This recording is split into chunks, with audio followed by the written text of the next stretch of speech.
Hey, most people don't know anything about electricity. In that wonderful book that's a free download on archive.org called Electrical Discharges, Waves and Impulses by Charles Proteus Steinmetz, he tells you, I think it's right on page 17, and it was printed in 1917, so a good bit over 100 years ago. Even in his time, he declares that people conflate electricity, and he said, you know, there's a really simple way and a roundabout, and he says, there's a really simple way to understand electricity. You know, it's the hybridization of the dielectric and the magnetic, which of course makes up the electrical circuit.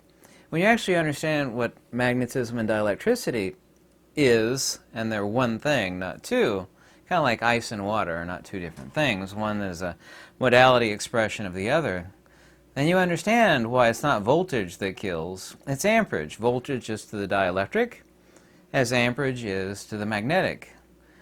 Amperage would be like a really hard punch, say from Mike Tyson, whereas the voltage would be great potential, like Mike Tyson sitting in his chair licking an ice cream cone. You know, he could knock you out, but currently he's sitting there licking an ice cream. Kind of a bad analogy, sort of, kind of, huh? Everybody keeps asking about scalar energy. This is actually about light and scalar. And you actually have to understand what dielectricity is and what magnetism is, and the fact that they're both one thing and not two. But everybody always asks about scalar. But the only thing people truly need to understand is the geometry of electrical phenomena, dielectric and magnetic. Electricity is phi times psi equals Q in Planck of electrification, those two things operating in unison. Also, too, understanding light. Getting rid of, and everybody on this earth suffers from the delusion of waves, talking about waves, like waves of what? There's no such thing as a wave. Sure there is. Like waves of what? That's like saying happiness exists. We all know happiness exists, but it is not a thing itself. Like, hey, look, here's happiness. It's like, nobody on earth has ever shown you that. Like, who is happy, right? Isn't that logical? Isn't that very, very sensible? Who is happy? Here's happiness. Like, no. There is no such thing.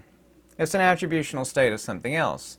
Scientists, and these people are atomists, they love, love, love, love to talk about waves. But of course, waves of what?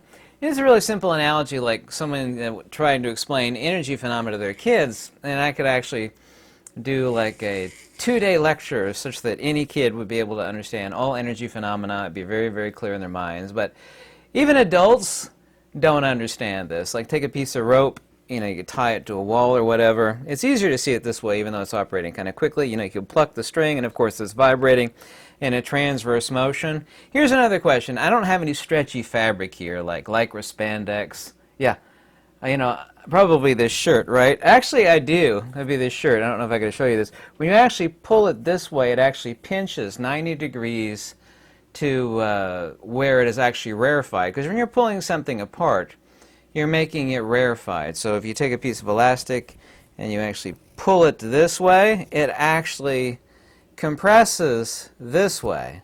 Yeah? When one thing is rarefied, the other thing is compressed. When this is compressed, that is rarefied.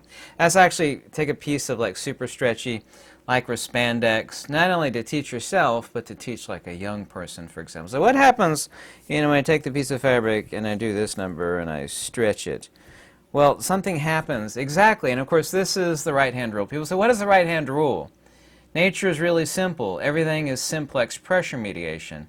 The magnetic is 90 degrees relative to the dielectric. And then, of course, we have the plane of inertia and the rest point that exists between both of those, because magnetism and dielectricity are not two things, they're one thing. And actually explaining scalar becomes a whole lot more simple. Of course, we have a transverse vibration here, a phenomena, but as it occurs here, we actually have 90 degrees relative to that. We have rarefaction and compression. People say, well, you know, what about scalar? Here's another great analogy. I think most people know what a tidal wave is. Like, there might be an ocean at distance, say 30 miles off the coast, right? Boats at the epicenter, or very close to the epicenter, where the disturbance occurs, they'll usually feel nothing but a slight, very, very, very slight rise in the water level. The boat might rise just a tiny, usually nothing at all. Same thing with scalar. Scalar is rarefaction and compression just like sound. It actually has no transverse component. However, when you actually run out of the water and the disturbance, the rarefaction and compression approaches the shoreline, then you're running out of water. So what happens? The compression wave of what? Rarefaction and compression of the disturbance, great release of energy, which is what happens with an earthquake. It was like a mini tsunami when they tested a nuke off of Bikini Atoll, which of course swept over a bunch of the islands and inundated them with a bunch of water. As they near the shore, what happens is it occurs 90 degrees relative to the compression front of the energy. And then, of course, you actually have the rising of the water. This, of course, is exactly like a piston. Nobody would think that a little child flapping his arms in the middle of a pool is releasing anything when he's creating a disturbance in the medium. There's a reason why Nikola Tesla, this is one of the very few things quoted by Nikola Tesla that's so incredibly important. Nikola Tesla concluded accurately that light was nothing other than a sound wave in the ether. Well, every human being on this earth suffers from the fallacy concept that sound has a speed of sound, speed of light, c, which is represented by c. That something is traveling from point A to B. Nothing is actually traveling. Nothing emits sound. Sure it does. When you talk, you're emitting sounds, vibrating the microphone.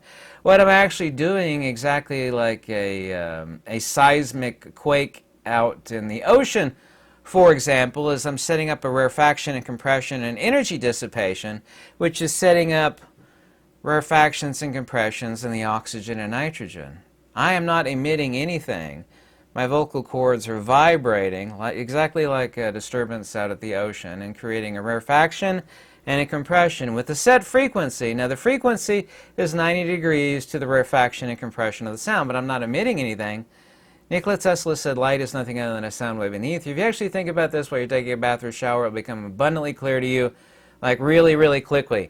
Now here's a reacher. It belonged to my wife. She actually became paralyzed due to a brain tumor. It's got her name right here, Anderson. Yeah, I still have this, like stuff will fall behind something and I'll use this reacher to grab it. People say, well, explain scalar really simply such that a really simple mind can get it. Yeah, well, everybody understands the wave phenomena, because everybody thinks things are waves, but waves are not things, rather a vibration of something else. What you actually can't see is what is occurring 90 degrees relative to the transverse disturbance. Yeah, right here. And that, of course, is the rarefaction and compression, exactly like sound. Scalar energy, for example, is measured not in cycles per second, but in voltage per second. And why is that? Since it is longitudinal rather than has no transverse component. Remember, the dielectric, i.e. rarefaction and compression, has no transverse component, unless it is in a coaxial circuit, as is the case of EMR light. I'll actually take this reacher over here with a little claw end. I'll grab a hold of this little chair over here. And imagine this reacher were, non-corporeal or non-phenomenal. You actually pound on the back of it, you'd see nothing. Like you take a stick and you pound against the back of the wall, you're actually creating compression waves. Once again, waves. This is inaccurate. People say scalar waves, but there's no wave component to scalar. But we all have this mental garbage in our head. We're always perpetually thinking about waves. We're creating a compression, rarefaction, and compression. A longitudinal rarefaction and compression, which is not a wave, but rarefaction and compression in the actual, and it's not a circuit. It's an energy dielectric transference of energy. So if I pound on the back of this, you can't actually see the stool over here, but I'm actually transferring energy, the dissipation of energy, without any transverse components. Scalar is measured in volts per second. It has no transverse component. It is measured not in cycles per second, and it is not a coaxial circuit. It is literally the coaxial circuit of light only, the longitudinal rarefaction and compression of EMR, for example, that has no transverse component. We all suffer from, everybody on this earth, unfortunately, suffers from misnomers and misunderstandings about light. They think a speed of something is moving. That's not the case. And there's no such thing as a wave. There's no such thing as happiness. in itself, of itself, by itself. There's no such thing as a shadow either. A shadow is not a thing. Shadow is an absence of something. This is not happiness or sadness. I mean, that would be ridiculous. You'd think that's crazy if I said, look at that happiness. Like, who's happy? No, like right here. See, it is happy. What? Happiness is not a thing. There's no such thing as a wave. A wave of what? So everybody suffers this delusion that speed is necessitatively something moving from point A to point B. We actually suffer, of course, from this ideation of waves. Rarefaction and compression, by the way, I've not said this in any article, nor has anybody in any article or book ever said this, but this makes things much, much simpler. Rarefaction and compression are no different than saying constructive and destructive interference. When it is rarefied, it is destroyed, like the dual slit experiment, which is totally misunderstood because it suffers from 7 different delusions about the nature of light, that it's a wave, a particle, a wave-particle duality, emission, a speed, and it's comprised of photons, all those of which quantum is based upon, which is atomism. Because if you're a hammer, everything's a nail, and if you're an atomist, everything is a particle. Now, the refutation and dumping upon atomism is not dumping upon atoms themselves, rather the philosophy, or more accurately, the religion, the belief system, which is exactly what it is, that everything, Mother Nature is just this crazy shape with magic bumping particles. I call it the cult of bumping particles. To take the insanity even further, how nutty these people are, because, like again, if you're a hammer, everything's a nail. If you're an atom, everything's... They literally believe in a sound particle. You could go look this up. Don't take my word for it. They call it a phonon. I'm going to give you their definition. Phonons can be thought of as quantized sound waves. Similar to photons as quantized light waves. A phonon is the quantum mechanical description of an elementary vibrational motion in which the lattice of atoms or molecules uniformly oscillate in a single frequency. Classical blah, blah, blah, blah. They literally think, and they have a name for it, phonon, that there's such a thing as a sound particle. And when you actually look into their insanity and you put on the crazy goggles, which these people, I got my voltmeter here on the table. I should take my voltmeter. I got a fancy voltmeter too. Yeah, fancy. This is genuine nerd equipment. If you actually put on the insanity goggles that these people live with, because, you know, they're hammers and everything is a nail and they're atomists, everything's... They see the rarefaction and compression of sound, which is accurate. That rarefaction and compression of the oxygen and nitrogen, which is sound, which is not an emission, and it doesn't have a speed because nothing is moving, and of course nothing is emitted when sound is generated. And so, well, when sound is compressed, yeah, you know, you have more of a compression front there, and that's like a particle, and we're going to call that particle the phonon. Yeah. And when you have the rarefaction in the EMR circuit, electromagnetic radiation, the EMR circuit of light, when that rarefies and you have this at 90 degrees, because everything operates off of the right-hand rule. Go look up what the right-hand rule is. Very, very simple. Actually, it is. You can make it simple. I've got many videos explaining the simplicity of the right-hand rule. When it rarefies and you have this compression along the dielectric, and the compression of the dielectric acts kind of like a particle, and this is where they get the idea of the photon from. This is not my view or idea. This is their own words. This is actually how they ideate, and they think the photon is actually real. We could actually take this lead ball and it's on a piece of elastic, yeah? Like if it's above this table, I don't know if you can see it here, I can move my little pad out of the way here, maybe. You know, when you see it, then you have the photon. When you don't see it, you actually have a transverse, and it's occurring rather quickly, where the actual elastic will actually transverse. I was like, well, there's the EM, but when you actually see the lead ball, oh, look, there's the photon. Oh, the photon's gone again. Oh, there's the photon again. When I actually create a disturbance like this, like, oh, look, photon, photon, photon, absence of a photon, absence of a photon. You notice when it actually jumps up, just for a second. This is really simple. A lead ball on the end of a piece of elastic. How much more simple can you get than that? You could take someone with 10 IQ points, get to understand this. So what happens when this ball manifests? I actually see this transverse phenomena in the elastic. This elastic, of course, is the ether, an ether modality. Magnetism is, of course, the ether modality of the dielectric. Now, these are the things that they actually don't understand. They'll actually say, and I'm reading from them, regarding the dual slit experiment.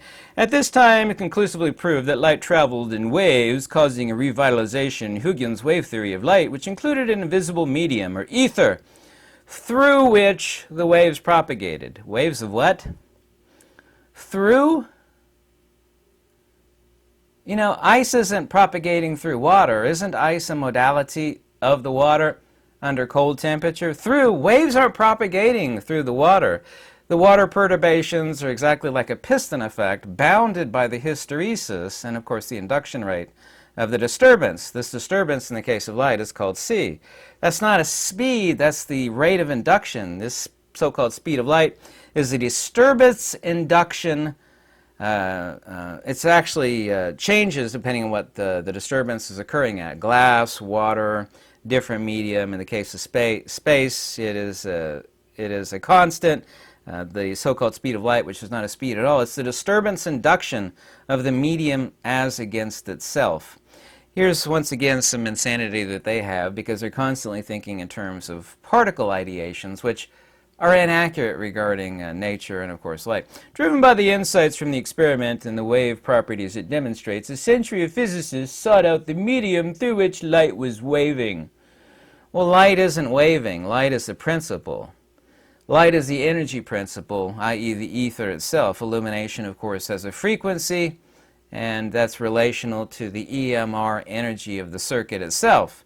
This is the reason why gamma radiation is so dangerous. It acts almost exactly like particles are being shot into your DNA, which of course they essentially are. Gamma radiation has incredibly high capacitance, but incredibly low spatial volume because the frequency is so incredibly high.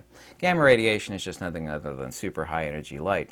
When you actually get several factors above gamma radiation, of course you have the hydrogen atom. So here's one last thing from them. In the early 1900s, the question remained how light, which was now recognized to travel in particle-like bundles of quantized energy. This is where they actually get the word quantum from, das Lichtquant. By the way, I'll remind you that none of the gods of field theory and of the electrical grid, vis-a-vis Faraday, Steinmetz, Heaviside, James Clerk Maxwell, Nikola Tesla, made use of the term quantum. I could call my microwave a quantum. People say, what about a quantum computer? What about quantum? Giving reification to a concept does not substantiate that concept. Like I said, I can call my microwave a quantum heating device, but that doesn't give it any credence. There's nothing in nature that anybody could point to. I'll give you $1 million if you point to it. That's quantum. Just because you call it that doesn't mean it's accurate. I could say this shirt is a quantum paradox of blue and light, but it's just ridiculous. That does not give credence or reification to the term quantum. There is nothing in nature called quantum, and this is the very reason, of course, that all of our electrical grid that was built by Tesla, Faraday, Steinmetz, Heaviside, James Clerk Maxwell, Oliver Heaviside, they never made use of this word because there is nothing in nature we can call quantum. It is a nonsense word. Anyway, it says, in the early 1800s, the question remained how light, which was not recognized to travel in which was now recognized to travel in particle-like bundles of quantized energy called photons, thanks to Einstein's explanation of the photoelectric effect. Well, these are dielectric condensates. They also, too, have the idea of a charge-carrying particle, i.e. the electron, because everything to them is a particle. Well, does this mean if the electron is so-called the charge-carrying particle, that the charge is inside the electron and not the electron itself? See, that's a nonsensical statement. By the way, the discoverer of this principle, J.J. Thomson, who won the Nobel Prize, he himself said it was not a particle.